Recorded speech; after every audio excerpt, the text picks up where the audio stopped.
रोहन और हेमा ने स्कूल से आकर जैसे ही घर में प्रवेश किया कि बाहर के आंगन में एक चटाई पर दादाजी बैठे दिखे। उन्हें किसी काम में तल्लीन देखकर दोनों ठिठक कर वहीं रुक गए।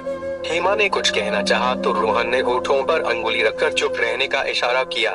दोनों आंगन में रखी कार के पीछे छुपकर यह जानने का प्रयास करने लगे कि चटाई पर बैठे दादाजी आखिर क्या कर रहे हैं। उन्होंने ध्यान से देखा कि दादाजी ने डस्टबिन का कचरा एक अखबार के ऊपर पलट रखा है और उस कचरे में से कुछ सामान बीन बीन कर वे एक स्टील की प्लेट में रखते जा रहे हैं। डस्टबिन वहीं बगल में लुढ़की पड़ी है। हेमा ने धीरे से पूछा कि दादाजी यह क्या कर रहे हैं। दादाजी शायद कचरे में से ऑलपीन बीन रहे हैं। रोहन धीरे से बोला, स्टील की प्लेट में ऑलपीन गिरने से हल्की सी खन की आवाज आ रही थी। फिर बच्चों ने देखा कि दादाजी पुरानी कापियों के फटे पन्ने भी उठाकर उनकी तह ठीक करके एक के ऊपर रखते जा रहे हैं। हेमा ने दादाजी को टोकना चाहा किंतु रोहन ने फिर उसे रोक दिया। आज हम छुप कर देखेंगे कि आखिर दादाजी इन ऑलपीनों और पुराने पेजों का क्या करने वाले हैं। रोहन ने देखा कि दादाजी डस्टबिन के उस कचरे में से स्टेपलर पिन के बचे हुए टुकड़े भी प्लेट में रख रहे हैं। दोनों बच्चे धीरे से कमरे के भीतर आ गए, जैसे उन्होंने कुछ भी नहीं देखा हो। उन्होंने ठान लिया था कि आज दादाजी की जासूसी करके ही रहेंगे। भोजन के बाद दादाजी अपने कमरे में चले गए और पुरानी कापियों के फटे पुराने पन्नों को कैंची से काट कर सुडौल आकार देकर चौकोर बनाने में जुट गए। बच्चों ने बाहर की खिड़की में अपना अड्डा बना लिया था, जहां से दादाजी साफ दिखाई दे रहे थे। रोहन और हेमा इधर उधर की बातें करते रहे, कभी स्कूल की, कभी अपने अपने टीचर की, ताकि दादाजी को आभास न हो सके कि उन पर नजर रखी जा रही है। 1 घंटे के भीतर उन्होंने कागजों की छोटी छोटी 8-10 कापियां बना ली थी और स्टेपलर से पैक कर दिया था। कहीं कहीं ऑलपिनों का भी उपयोग कर लिया था। दोनों बच्चे उत्सुक थे कि देखें दादाजी उन कापियों का क्या करते हैं। फटे पुराने कागज तो डस्टबिन से निकालकर नगर पालिका की कचरा गाड़ी में डालने के लिए होते हैं। फिर दादाजी ये कौन सा तमाशा कर रहे हैं। आज बच्चों की नजर सिर्फ दादाजी पर थी। वे दूसरे सभी काम कर तो रहे थे पर ध्यान रह कर दादाजी की तरफ जा रहा था। शाम को दादाजी घूमने के लिए निकले। बच्चों ने देख लिया था कि दादाजी ने वह छोटी छोटी कापियां एक छोटे से थैले में रख ली हैं और कुछ चाक के व पेंसिलों के टुकड़े भी। शायद यह भी सब डस्टबिन के कचरे से ही बटोरे हैं। चलते चलते दादाजी सीधे ही बस्ती से लगी झोपड़पट्टियों की तरफ मुड़ गए और एक झोपड़ी के सामने रुक गए। पहले से ही वहां उपस्थित 4-5 बच्चों ने उन्हें घेर लिया। दादाजी आ गए, दादाजी आ गए कहते हुए उन्होंने अपने हाथ ऊपर कर दिए, जैसे उनको पता हो कि दादाजी आज कुछ सामान बांटेंगे। दादाजी ने अपने थैले से कापियां निकाली और उन बच्चों को बांटने लगे और चाक और पेंसिलों के टुकड़े भी बच्चों को वितरित करने लगे। दादाजी हमें भी बच्चे हाथ बढ़ा बढ़ा कर चाक और पेंसिलें ले रहे थे।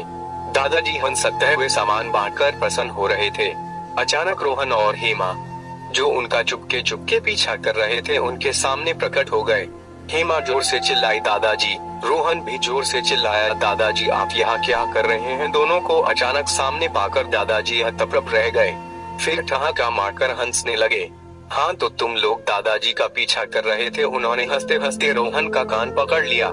दादाजी हम लोग जानना चाहते थे कि आप कचरे में से क्या एकत्रित करते हैं और आज आपकी पोल खुल गई।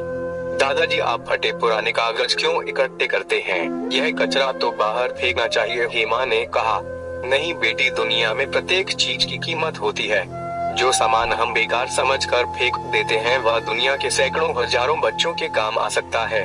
ऐसे कितने बच्चे हैं जो थोड़ा सा भी सामान बाजार से नहीं खरीद सकते।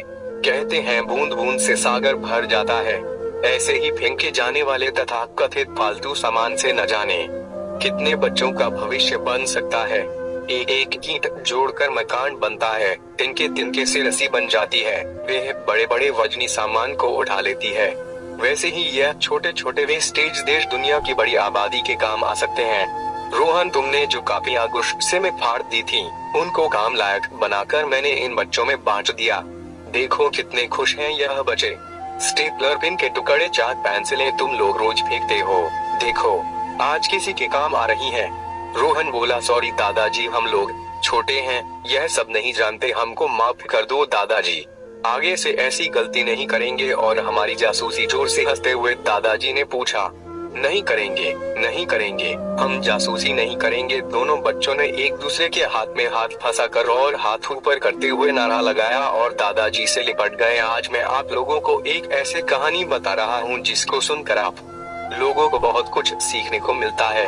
रीनू और मीरा बहुत ही अच्छी दोस्त थी और दोनों हमेशा कुछ न कुछ किया करती थी। अभी दोनों अपने कॉलेज में पढ़ाई कर रही है। एक दिन की बात है, दोनों कॉलेज से आ रहे थे, तभी उनको एक बहुत ही बूढ़ा आदमी दिखाई दिया। दोनों ने सोचा चलो उनके पास जाकर कुछ पूछते हैं। फिर क्या था, वो दोनों उस बूढ़े आदमी के पास जाकर बैठ गए और बोला, बाबा आप कैसे हो? उस बूढ़े आदमी ने बोला, बेटा मैं तो सही हूँ, आप लोग कैसे हो? दोनों ने एक साथ बोला, हम भी सही है। थोड़ी देर बाद दोनों ने कुछ बोला नहीं, लेकिन अगले ही पल रीनू ने पूछा, बाबा सच्चा प्यार सबको नसीब नहीं होता, इस बात में कितना हकीकत है? रीनू की बात सुनकर वह बूढ़ा आदमी मुस्कुराया और बोला, आपको कभी प्यार हुआ है? रीनू ने बोला, नहीं अभी तक तो नहीं हुआ है। फिर उस बूढ़े आदमी ने बोला, यहाँ पास में एक बहुत बड़ा फूलों का बगीचा है, आप दोनों लोग जाओ, जो फूल सबसे सुंदर लगे आप उसको तोड़कर लेकर आओ। फिर क्या था, दोनों दोस्तों ने बाबा की बात मानकर फूलों के बगीचा में जाने का मन बना ही लिया। कुछ टाइम और बीता, जब दोनों फूल के बगीचा में पहुंच गई तो बहुत सारे फूल थे। दोनों ने करीब 1 घंटा तक फूल के बगीचा में सबसे सुंदर फूल ढूंढा, लेकिन कुछ भी नहीं समझ नहीं आया। लेकिन कुछ देर बाद रीनू और मीरा को एक फूल बहुत पसंद आया, लेकिन दोनों ने सोचा कुछ टाइम बाद इसको देखेंगे, थोड़ा और टाइम, कुछ और फूल देख लूं, हो सकता है इससे भी ज्यादा सुंदर फूल मिल जाए। दोनों आगे बढ़ गए, लेकिन थोड़े ही टाइम बाद दोनों ने सोचा चलो उसी फूल को तोड़कर बाबा के पास चलते हैं। लेकिन जब दोनों वापस आए तो देखा कि वह फूल कोई और तोड़ लिया था। दोनों दोस्त बहुत ही निराश होकर उस बूढ़े आदमी के पास गई और बोला, बाबा हमको बहुत लंबे टाइम के बाद एक फूल पसंद आया, लेकिन उसको कोई और तोड़ ले गया। उनकी बात सुनकर वह बूढ़ा आदमी हंसने लगा और बोला, बेटा यही प्यार का हकीकत है, जो सामने होता है उसकी कदर नहीं होती और जब हम वापस आते हैं तो वे भी नहीं मिलता है। इसलिए सच्चा प्यार बहुत लोगों को नसीब नहीं होता है। दोस्तों, इस दिल छू लेने वाली कहानी से हम लोगों को यही सीख मिलता है कि जो पास है उसकी कदर करना सीखो। बस इतनी सी थी यह कहानी। आज की कहानी पूरी हुई, मिलते अगली नई कहानी में, तब तक बाय बाय। आप अपने चैनल पर नए हैं तो चैनल को सब्सक्राइब करें। धन्यवाद।